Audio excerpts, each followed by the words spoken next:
So let's talk supplements while I take my stack. So let me actually take this guy. I actually do need to take.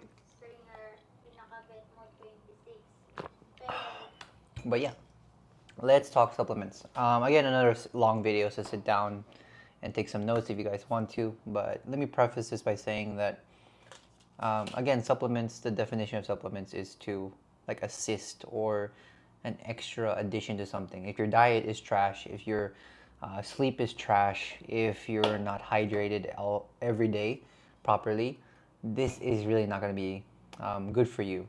It's really not going to do its intended effect, and you're not going to get your money's worth essentially. And also, the second thing is you can achieve, like, you don't need these supplements. You can get everything I'm about to say through Whole Foods. Now, is it feasible? Sometimes, and we'll talk about that. But without further ado, let's talk about what I take on a daily basis and why. So, first off is vitamin D3 plus K2. So, I've been taking vitamin D3 forever. Um, you can think about it logically. You usually get vitamin D from the sun because of modern life. Most of us do not get enough sunlight. We do not go out enough. So most people are deficient in vitamin D. So I take it. This is the first time I've taken it with K2, and I need to read some more about why K2 helps with absorption and all that. But I can tell you from a personal experience that I definitely feel the effects of vitamin D3 more. I definitely feel like my sleep cycle is better, my mood is better, my testosterone is definitely up. So I don't know if it's just because of this or because of also I'm living a much healthier lifestyle here, training full time. But yeah, this is really cheap. Kirkland is always recommended. I just bought this off of Shopee. Second on the list is vitamin B complex 12.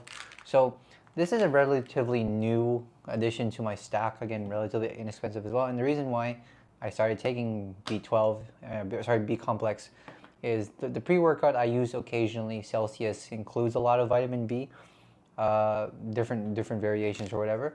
And I noticed that I really liked how I felt, but I don't like taking caffeine every day. I don't want to develop a tolerance. I only want to use it when I really need it. Like if I need to go and work out and I'm feeling quite tired or fatigued that day, I'll use Celsius, but I don't want to use it every day. But I still want to feel energetic.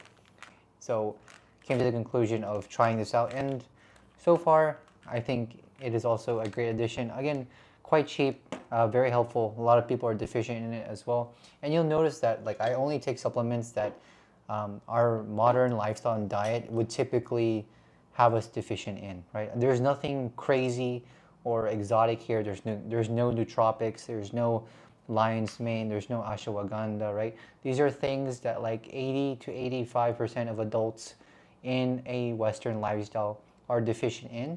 So we are staying relatively, I would say, conservative when it comes to the supplements we're taking.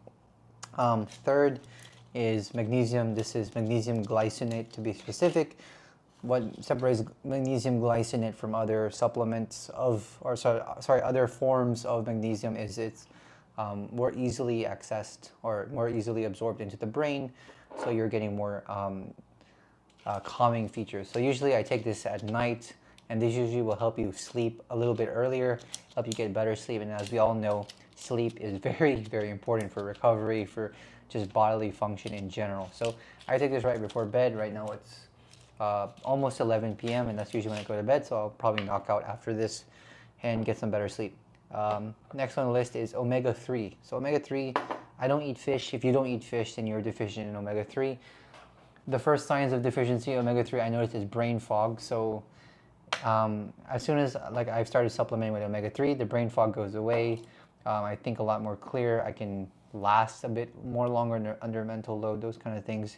And yeah, we need omega-3, right? It's good for your skin, good for your nails, good for your hair, all that. And again, quite relatively inexpensive. Make sure you're getting quality fish oil because it's fish, and if you get bad fish, then you have bad fish oil. Or you could just eat fish. If you eat fish regularly, like once a day, then you don't need omega-3, but I don't, so yeah. And then these two, just because I'm working out a lot. Obviously, creatine, everyone knows creatine. It's like the most studied supplement in existence. It's been confirmed a trillion times. It's safe. Everyone should be taking creatine. Everyone can benefit from creatine, right? There are newer studies that say that if you're taking like high doses, like 10 mg plus of creatine, that it may help with certain cognitive decline or brain function in general. I'm just doing 5 mg a day. I'm using creatine for its typical expected, I guess, benefits, which is during like a workout or during intensive exercise, it's allowing me to get that 1 or 2 more reps in, allowing me to just produce a little bit more power. So I'm noticing that for sure in the gym. Like I'm pushing through my reps. Usually, sometimes I would stall out at like 8 reps or 9 reps. I feel like creatine is helping me get that last rep. So there's that. And then last but not least is beta alanine. So beta alanine is that supplement that when you take, you get that buzzy feeling and that tingly feeling. But basically, this also helps with energy production. I'm not as well read, don't know the exact terms. I did them a long time ago when I was on beta alanine last, like in Thailand. I knew it helped me then. It's helping me now. You're welcome to look at the literature about beta alanine. But again, I take I think 3 mg of this a day. It's just like 1 or 2 scoops, and we call it a day. So yeah, this is my supplement stack. Again, right? Let me preface this by saying the 3 most important things are always going to be your diet, right? What you're eating, when you're eating it, your sleep, right? 7, 8 hours, 9 hours even, or if you're like me, 7 to 8 hours, and then like a 30-minute to 1 hour nap during the day. It works better for me. And hydration, lots and lots of water. Once you nail these 3 things down, then you can look at your lifestyle and determine what you need. For example, if you never go outside, vitamin D3, K2 is obviously going to be there. If you're not eating enough eggs, enough leafy greens, that kind of thing, magnesium, right? B12, I actually don't remember where B12 comes from. It's probably some vegetable, right? So creatine probably the only one that you really do need to supplement, because you need to eat a lot of red meat in order to get to 5 mg of creatine a day.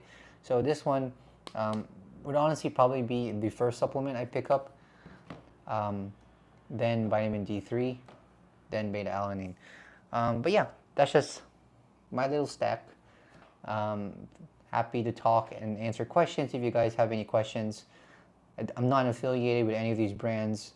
I just stick to what's reliable, what's cheap, what's well known, right?